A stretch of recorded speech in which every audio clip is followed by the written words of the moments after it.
Assalamualaikum warahmatullahi wabarakatuh. Saya Natasha Bladwi Cahya, D3 Keperawatan semester 4 dari Stikes Mitra Adiguna ingin menjelaskan tentang glaukoma. Apa itu glaukoma? Definisi glaukoma. Menurut Siddhartha Ilyas 2004, glaukoma adalah suatu keadaan di mana tekanan bola mata tidak normal atau lebih tinggi daripada normal yang mengakibatkan kerusakan saraf penglihatan dan kebutaan. Menurut Fritz Hollwitz, glaukoma merupakan sekelompok kelainan mata yang ditandai dengan peningkatan tekanan intraokuler.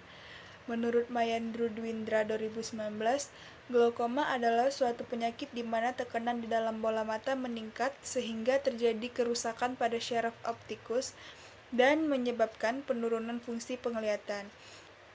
Jadi, menurut saya glaukoma merupakan suatu penyakit mata di mana meningkatnya tekanan intraokuler baik akut atau kronis sehingga menyebabkan penurunan fungsi penglihatan.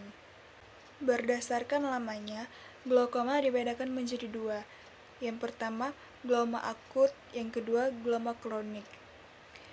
Glaukoma akut merupakan penyakit mata yang disebabkan oleh tekanan intraokuler yang meningkat mendadak sangat tinggi. Sedangkan glaukoma kronik, penyakit mata dengan gejala peningkatan tekanan bola mata sehingga terjadi kerusakan anatomi dan fungsi mata permanen. Selanjutnya, etiologi. Yang pertama, glaukoma primer terdiri dari akut dan kronik. Akut disebabkan karena trauma, sedangkan kronik dapat disebabkan karena keturunan dalam keluarga seperti penyakit diabetes mellitus. Kedua, sekunder disebabkan oleh penyakit mata yang lain seperti katarak. Manifestasi klinik. Yang pertama, glaukoma primer.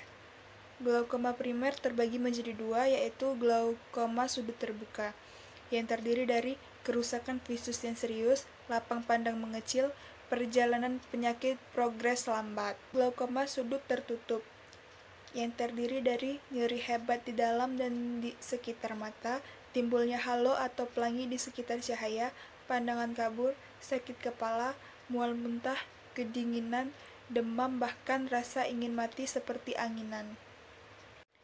Kedua, glaukoma sekunder, yang terdiri dari pembesaran bola mata, gangguan lapang pandang, nyeri di dalam mata. Ketiga, glaukoma kongenital, yang terdiri dari gangguan penglihatan. Pemeriksaan penunjang. 1. Glaukoma akut. Pengukuran dengan tonometri Siotz menunjukkan peningkatan tekanan, parimetri genioskopi, dan tonografi dilakukan setelah edema kornea menghilang. 2. Glaukoma kronik. Pemeriksaan tekanan bola mata dengan palpasi dan tonometri menunjukkan peningkatan. Nilai dianggap mencurigakan bila berkisar antara 21-25 mmHg dan dianggap patologik bila berada di atas 25 mmHg. Pada funduskopi ditemukan cekungan papil menjadi lebih besar dan dalam, dinding cekungan bergaung, warna memucat dan terdapat perdarahan pada pupil. 3. Pemeriksaan lapang pandang menunjukkan lapang pandang menyempit, depresi bagian nasal, tanggaron atau strombusur. Uji provokasi minum air, uji variasi diurnal, dan ujian provokasi steroid dilakukan pada kasus-kasus yang meragukan. 4. Pengukuran tekanan intraokular atau dengan tonometer. Pemeriksaan keadaan sudut bola mata dengan genioskopi, sedangkan pemeriksaan lapang pandangan mata dengan alat perimetri. Yang kelima, pengecekan terhadap kondisi syaraf mata digunakan alat HRT atau OCT. Pemberian obat tetes mata yang dilanjutkan pemberian obat tablet. Fungsi obat-obatan tersebut untuk menurunkan produksi atau meningkatkan keluarnya cairan okus humor. Cara ini diharapkan dapat menurunkan tekanan bagi bola mata sehingga dicapai tekanan yang diinginkan, agar efektif pemberian obat dilakukan secara terus-menerus dan teratur. 6. Pemasangan keran Ahmed valve. Untuk mengatasi glaukoma yang kondisinya relatif parah, dokter akan memasang keran buatan yang populer disebut Ahmed valve. Nama ini berasal dari nama penemunya, yakni Ahmed, warga Amerika Serikat asal Timur Tengah yang pertama kali menciptakan klep tersebut sekitar 10 tahun silam. Alat ini terbuat dari bahan polimetil metarclate PMMA yakni bahan dasar lensa tanam. Patofisiologi. Rongga anterior mata berada di depan dan sedikit ke samping dari lensa. Terdapat atau bermuara aqueous humor merupakan cairan bening yang menunjukkan limpa. Aqueous humor diproduksi secara terus-menerus dalam badan silainis yang terdapat di bagian posterior iris dan mengalir melewati pupil ke dalam camera oculi anterior. Aqueous humor disalurkan melalui kanal sclem di sekitar mata dan berada pada bagian sudut camera oculi anterior, di mana terjadi pertemuan iris perifer dan kornea. Dalam keadaan normal, terjadi keseimbangan antara produksi dan penyerapan aqueous humor akan menyebabkan atau menjadikan tekanan intraokuler relatif konstan. TiO berkisar 10-20 mmHg dan rata-rata 16 mmHg. Glaukoma terjadi di mana adanya peningkatan tekanan intraokuler yang dapat menimbulkan kerusakan dari saraf-saraf optik. Peningkatan tekanan disebabkan obstruksi atau sumbatan dari penyerapan aqueous humor. Komplikasi. Komplikasi glaukoma pada umumnya adalah kebutaan total akibat tekanan bola mata memberikan gangguan fungsi lanjut. Kondisi mata pada kebutaan yaitu kornea terlihat keruh, bilik mata dangkal, pupil atrofi dengan ekskavasi atau penggaungan, glaukomatosa, mata keras seperti batu dan dengan rasa sakit. Mata dengan kebutaan mengakibatkan penyumbatan pembuluh darah sehingga menimbulkan penyulit berupa neovaskularisasi pada iris yang dapat menyebabkan rasa sakit yang hebat.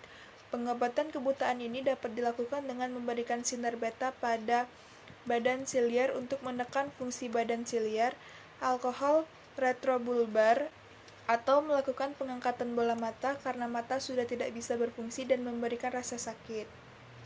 Cara pengobatan glaukoma. Yang pertama, obat tetes mata untuk pengidap glaukoma. Penggunaan obat tetes mata baik dilakukan untuk mengurangi pembentukan cairan pada mata karena adanya penekanan. Namun, penggunaan obat tetes mata ini mempunyai efek samping kemerahan pada mata, alergi, iritasi mata, dan penglihatan kabur. Yang kedua, operasi. Operasi ini dapat ditempuh ketika kasus-kasus yang terjadi sudah tidak lagi dapat disembuhkan dengan obat-obatan. Operasi yang dilakukan biasanya berlangsung selama 45-75 menit. Yang ketiga, laser. Ada dua jenis laser yang dapat dilakukan sebagai langkah pengobatan glaukoma, yaitu trabekuloplasti dan iridotomi. Trabekuloplasti merupakan tindakan yang biasa dilakukan untuk orang yang mengidap glaukoma sudut terbuka, sedangkan iridotomi merupakan tindakan yang dilakukan untuk pengidap glaukoma sudut tertutup. Pencegahan penyakit mata glaukoma sebagai berikut. 1. Melindungi mata dari paparan sinar UV. Perlu dibiasakan untuk memberikan perlindungan pada mata jika Anda sedang melakukan aktivitas secara langsung di bawah sinar matahari. Yang kedua, sering mengkonsumsi buah berwarna gelap atau abu-abu. Buah-buahan bisa berupa buah blueberry, cranberry, dan semua jenis golongan buah beri. Dan buah-buahan ini bisa membuat sistem syaraf dan otot pada bagian mata bisa bekerja secara maksimal. Mengkonsumsi makanan tinggi karotenoid. Biasanya, makanan yang mengandung zat karotenoid sangat identik dengan makanan yang berwarna kuning. Selain sumber makanan karotenoid juga memiliki banyak cadangan vitamin A yang sangat baik untuk mata, dan kaya akan antioksidan yang bisa mencegah semua penyakit degenerasi makula dan menjaga kesehatan. Makanan yang tinggi karotenoid bisa berupa jeruk, pepaya, nanas, ubi jalar, dan wortel. 4. Melakukan pemeriksaan mata secara teratur. Orang yang sudah berusia lebih dari 40 tahun, maka harus melakukan pemeriksaan mata secara teratur.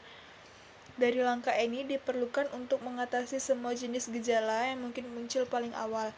Ketika glaukoma diketahui sejak dini, mungkin Anda bisa untuk memutuskan melakukan kegiatan program diet yang sehat untuk mata.